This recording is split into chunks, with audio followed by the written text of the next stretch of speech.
Nous écoutons la parole de Dieu.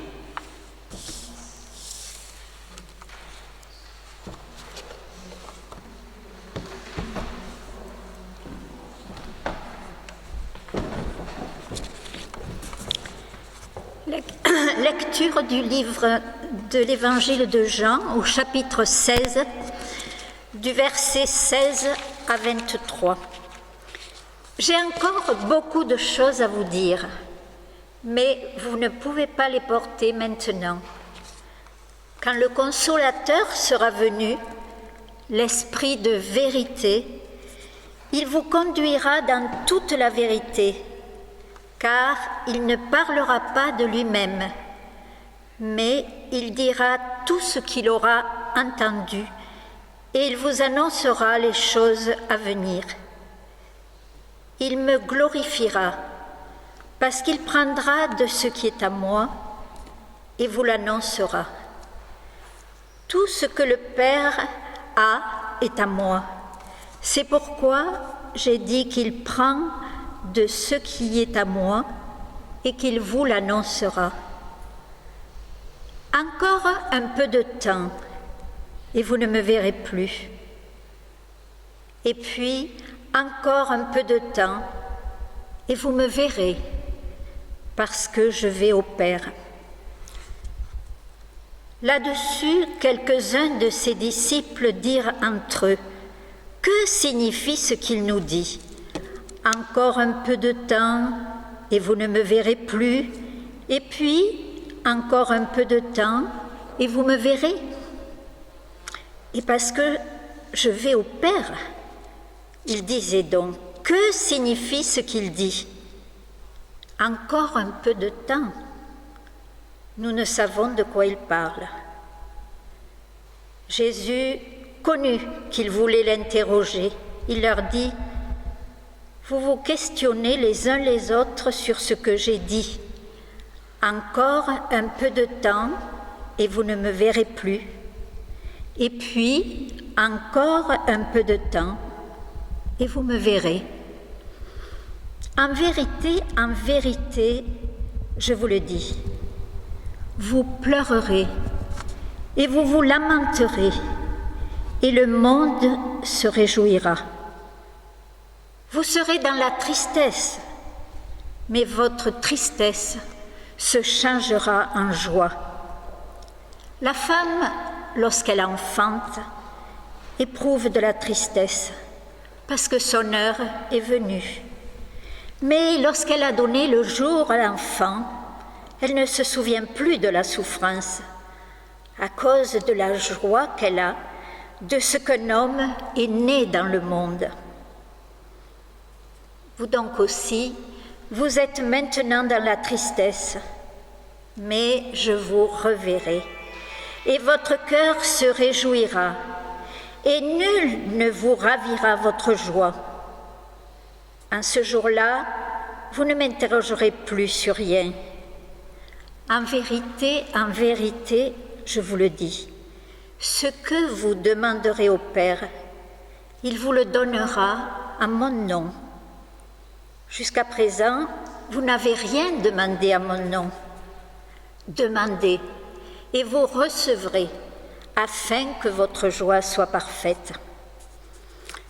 Je vous ai dit ces choses en parabole. L'heure vient où je ne parlerai plus en parabole, mais où je vous parlerai ouvertement du Père.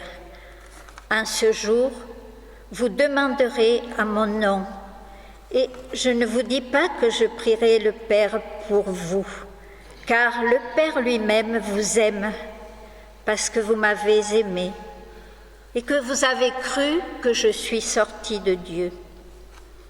Je suis sortie du Père, et je suis venue dans le monde.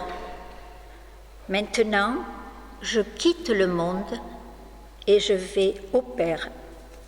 Ses disciples lui dirent, « Voici, maintenant tu parles ouvertement, et tu n'emploies aucune parabole. Maintenant, nous savons que tu sais toutes choses, et que tu n'as pas besoin que personne t'interroge. C'est pourquoi nous croyons que tu es sorti de Dieu. Jésus leur dit, vous croyez maintenant. Voici, l'heure vient, et elle est déjà venue, où vous serez dispersés chacun de son côté, et où vous me laisserez seul. Mais je ne suis pas seul, car le Père est avec moi. Je vous ai dit ces choses afin que vous ayez la paix en moi. Vous aurez des tribulations dans le monde, mais prenez courage, j'ai vaincu le monde.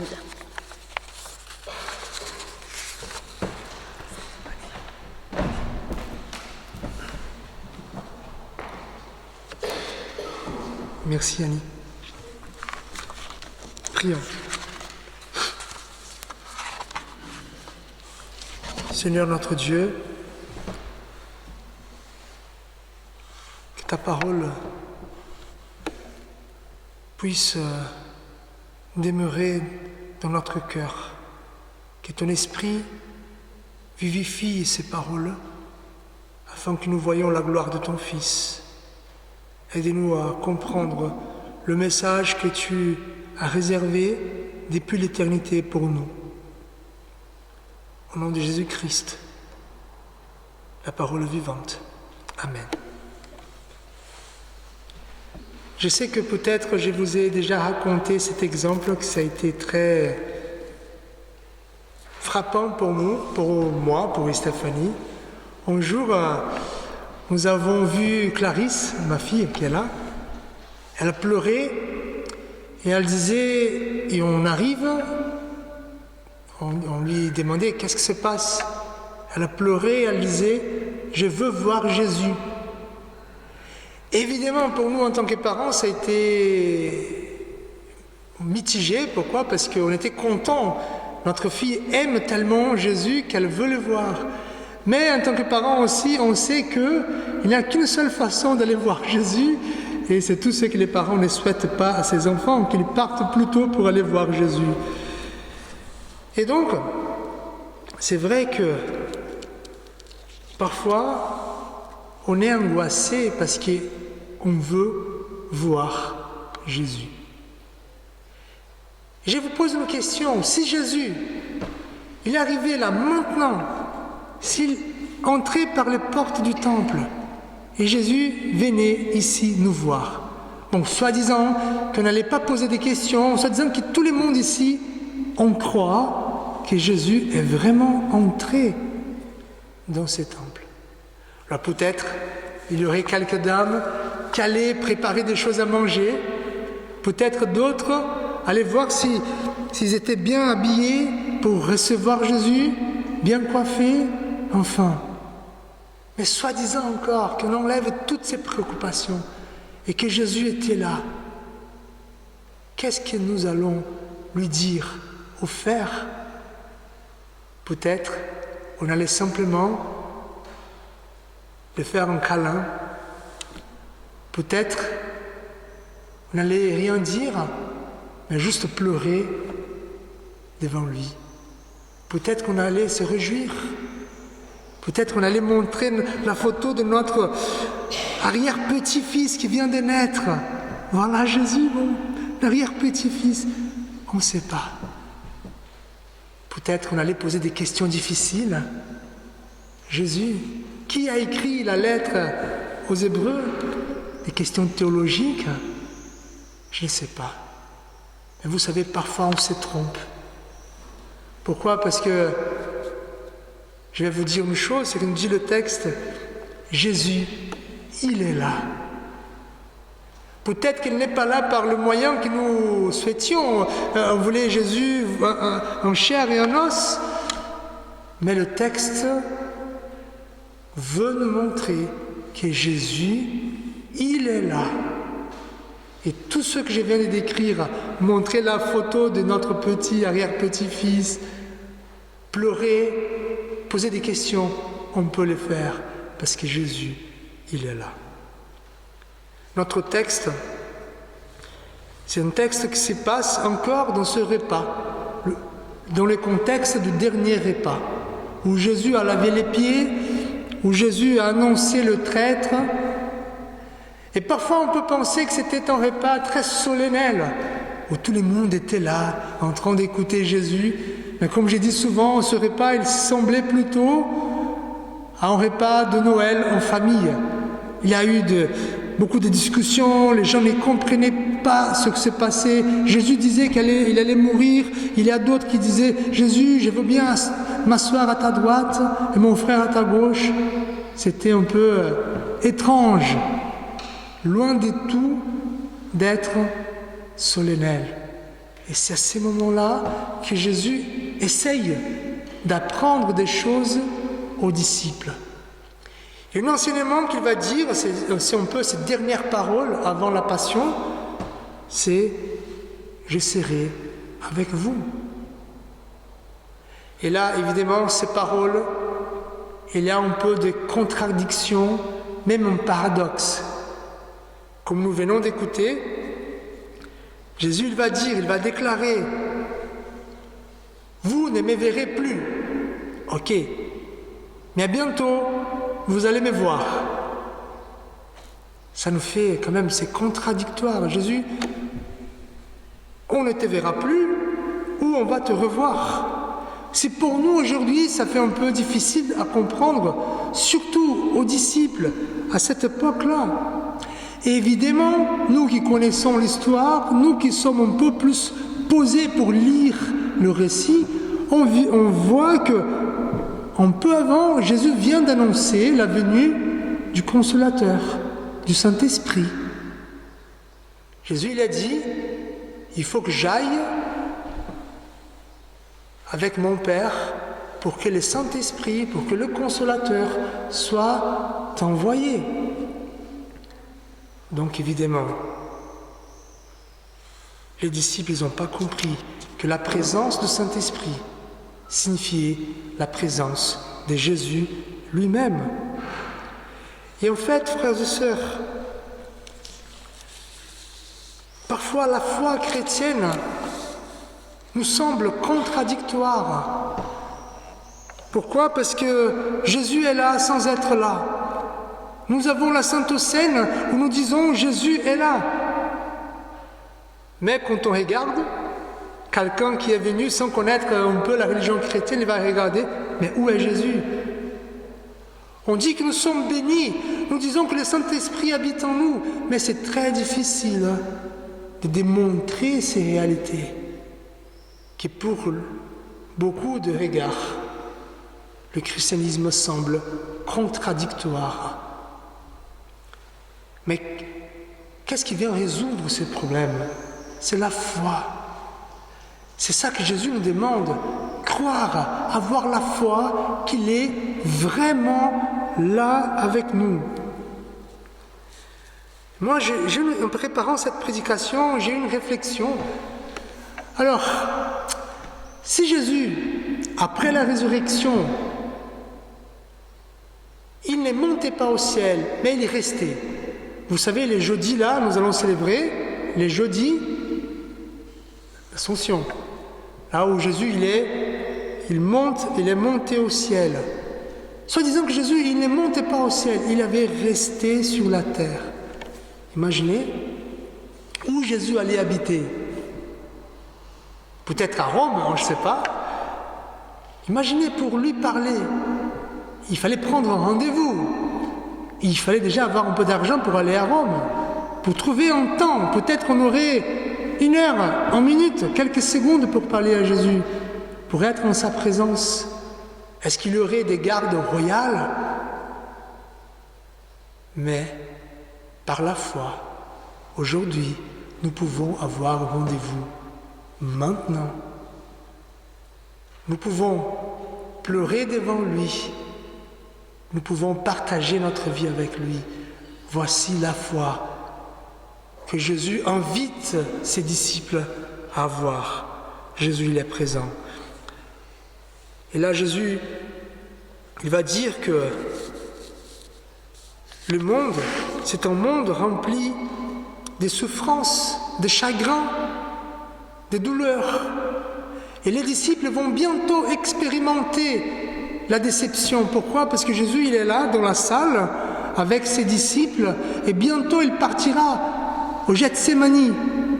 Et vous connaissez l'histoire. Qu'est-ce qui se passe au Gethsémani? La passion. Là où il va être arrêté. Donc bientôt, les disciples vont connaître cette souffrance. Jésus qui a enlevé devant ses yeux, d'une façon violente, par des soldats, pour être tué. Mais qu'est-ce que Jésus il a dit? Même si vous allez me voir partir vers la mort, cette tristesse va être changée en joie. Pourquoi? Parce que le Saint-Esprit sera avec vous, parce que je serai avec vous, parce que vous allez me voir. Et l'exemple l'image que Jésus il emploie, c'est l'enfantement, l'accouchement. Et bon, pour moi, c'est pas la même chose, mais vous, les femmes qui ont connu l'accouchement, vous savez ce que Jésus est en train de dire. Les moments où l'enfant, les contractions, on doit partir à l'hôpital ou à la maternité, ou je ne sais pas, ça dépend de votre époque, vous avez dû avoir un enfant à la maison, les préoccupations, le stress, les douleurs, la fatigue, il faut que l'enfant y sorte. Bon, aujourd'hui, il y a beaucoup de méthodes pour calmer la douleur, mais il y a un effort qui est employé. Et finalement, tout cela est oublié quand on a l'enfant dans les bras. Voilà la joie. Jésus est en train de dire, toute cette souffrance que vous allez subir à cause d'un petit moment où je serai absent, ça va être changé pour la joie.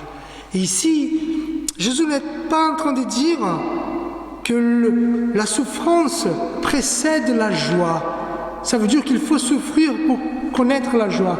Non, il est en train de dire que la souffrance se changera en allégresse, en joie. Évidemment, frères et sœurs, les disciples, même nous, on peut se poser la question, mais quand? Est-ce que Jésus lui parle de la résurrection? Non, cette promesse que Jésus vient de faire s'est accomplie au jour de la Pentecôte. Au jour de la Pentecôte. Et pourquoi ce texte nous parle aujourd'hui? Parce que le jeudi de l'Ascension, on va célébrer le jour où Jésus monte au ciel. Et un petit moment où ni le Saint-Esprit ni Jésus étaient là, ces moments de désespoir. Et nous allons célébrer la Pentecôte, le jour où le Saint-Esprit a été envoyé. Et frères et sœurs, nous devons célébrer parce que nous avons Jésus jour et nuit avec nous. Et évidemment, il y a des moments de souffrance, de tristesse. Il y a même des moments que on n'y croit pas que Jésus est là. On n'y croit pas que Jésus nous écoute. On croit que Jésus nous a abandonnés. On croit que Jésus nous a laissés seuls. Mais c'est pas vrai. C'est notre cœur, c'est notre tête. Parce que Jésus, il est là. Alors, le texte il continue. Cette présence du Saint-Esprit nous donne l'opportunité de connaître Dieu et avoir une relation permanente avec lui. Jésus il a dit là, maintenant vous allez prier en mon nom. Vous savez, à cette époque-là, la religion n'était pas pareille. On pouvait prier Dieu, évidemment, mais il avait les temples, il avait les prêtres, les sacrificateurs. Et les gens pouvaient prier Dieu. Mais ici, Jésus est en train de dire, maintenant que vous me verrez tout le temps vous pouvez me parler tous les temps.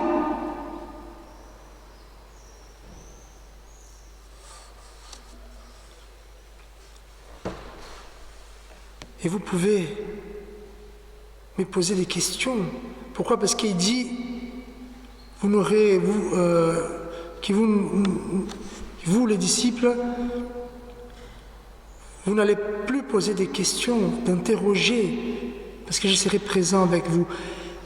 Parfois, on peut penser que poser des questions, c'est des questions théologiques. Par exemple, à Jésus, qui a raison? Les catholiques ou les protestants? Les réformés ou les réformés évangéliques ou les évangéliques? Oui, cette question-là, parfois on n'a pas des questions. C'est pour ça qu'on a des divisions jusqu'aujourd'hui. Mais il y a des questions qu'on doit se poser, qu'on peut poser à Jésus. Par exemple, je ne sais pas si vous avez déjà vécu, par exemple, pourquoi Jésus, je n'ai pas eu des parents? Pourquoi je n'ai pas eu de père? Jésus, pourquoi mon enfant a été enlevé? Ce que Jésus est en train de dire, qu'avec sa présence réelle et constante avec nous, toutes nos questions, il sera à l'écoute, parce que Jésus est présent. Et finalement, Jésus va nous dire il va nous dire non, il va nous encourager. Pourquoi? Parce qu'il dit, Jésus, il va dire, bon, je vais partir vers mon Père. Et apparemment, là, à ce moment, les disciples ont compris. C'est pour ça qu'ils vont dire, Jésus, tu ne parles plus en parabole. On a compris. Tu viens du Père. Très bien. Et là, cette motivation, les disciples ont cru, ils font leur confession. Mais Jésus vient tout de suite montrer la réalité humaine. Il va dire, vous allez me laisser seul. De quoi il parle? Il parle de l'arrestation de Jésus, le Gethsémani. Jésus demande aux disciples de rester vigilants, de prier. Mais qu'est-ce qu'ils vont faire? Dès qu'ils voient les soldats, ils partent. Ils abandonnent Jésus. Mais Jésus, au lieu de dire, voici la réalité, il va dire, mais soyez vigilants. Et courage, parce que j'ai vaincu le monde. Une autre chose qu'il va dire d'intéressant, si vous m'avez laissé seul, moi j'étais pas seul, j'étais avec mon Père. Jésus est en train de dire maintenant, après la descente du Saint-Esprit, vous ne serez jamais seul, parce que je serai avec vous jusqu'à la fin des temps. Frères et sœurs, je veux conclure. Si vous croyez que vous êtes seuls, si vous croyez que Dieu ne regarde pas votre existence, que vous êtes abandonnés de Dieu, c'est faux. C'est un mensonge de Satan. C'est un mensonge du monde. Jésus est là pour vous donner sa paix, pour vous encourager. Évidemment, nous avons la liberté de lui parler au pas. Aujourd'hui, nous avons le portable, n'est-ce pas? Ça aide beaucoup pour parler. Je parle à mes parents qui sont au Brésil, mais j'ai l'option, je peux parler à mes parents, mais j'ai l'option de les appeler ou de ne pas les appeler. C'est à moi de décider. Sachez que vous pouvez parler à Jésus, à Dieu, dans tous les moments que vous voulez. Mais c'est à vous de décider de prier ou pas. En sachant que la prière est la puissance des chrétiens. Et malheureusement, frères et sœurs, on prie très peu. On prie très peu. Et nous devons être une église qui prie. C'est ça que Jésus nous offre en fait. C'est intéressant parce qu'on va comprendre à la fin ce que Jésus est en train de nous offrir par rapport à la venue du Saint-Esprit. C'est une relation de fidélité, une relation d'intimité, une relation puissante avec lui. La même relation qu'il a avec le Père. Et quand on regarde l'histoire de Jésus dans les évangiles, on voit la proximité de Jésus avec son Père, la dépendance de Jésus avec son Père. Et ce que Jésus nous offre, c'est cette même relation avec lui. Évidemment, frères et sœurs, vous comprenez la puissance de l'Église de Jésus. Vous comprenez la puissance de tous les chrétiens.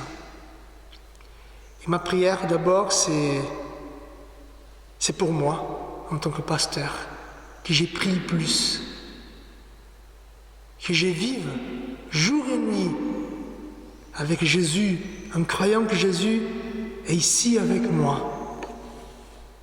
J'ai pris cette vérité pour ma famille, pour mes enfants. Et j'ai prié pour que nous, en tant qu'Église, nous croyons que Jésus est là. Amen. Il y a 400 ans, notre ville du Mas d'Asile a été assiégée par les troupes du roi Louis XIII et de Richelieu qui voulaient imposer à toute la France et aux villes en majorité protestante, comme c'était le cas de la population du Mas d'Asile, l'unité en quelque sorte religieuse du pays. Et la population a résisté à 1 contre 10 à ce siège et les troupes royales ont dû lever le siège. C'est donc un épisode important de l'histoire de notre ville et nous allons pendant l'été commémorer cet épisode.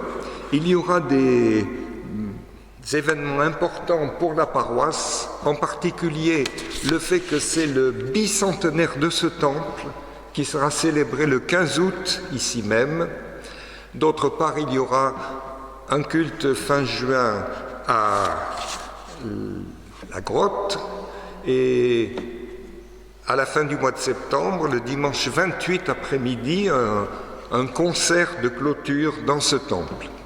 Mais pendant tout le temps de l'été, juillet, août et septembre, nous organisons dans la chapelle, ici, une exposition sur cet événement qui retracera l'histoire du Mas d'Asile depuis les origines jusqu'au XXe siècle et des objets, des documents qui évoquent ce moment du siège du Mas d'Asile.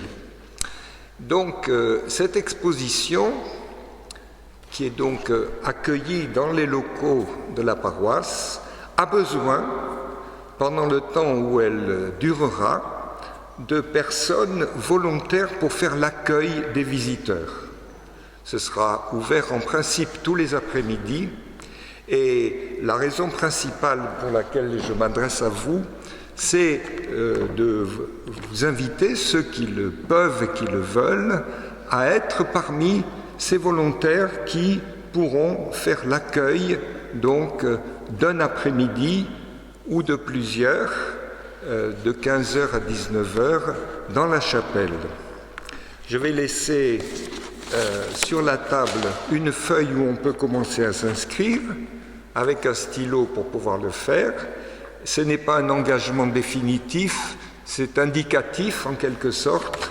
Nous ferons au mois de juin une préparation pour ceux qui sont volontaires, pour qu'on sache en quoi consiste cette expo, qu'on puisse répondre à quelques questions. Et il y aura donc à ce moment-là un tableau avec les dates auxquelles vous pensez pouvoir être disponible. Si c'était possible une fois par mois, par exemple, ce serait bien. Il suffirait que nous soyons une trentaine pour que l'été soit ainsi assuré.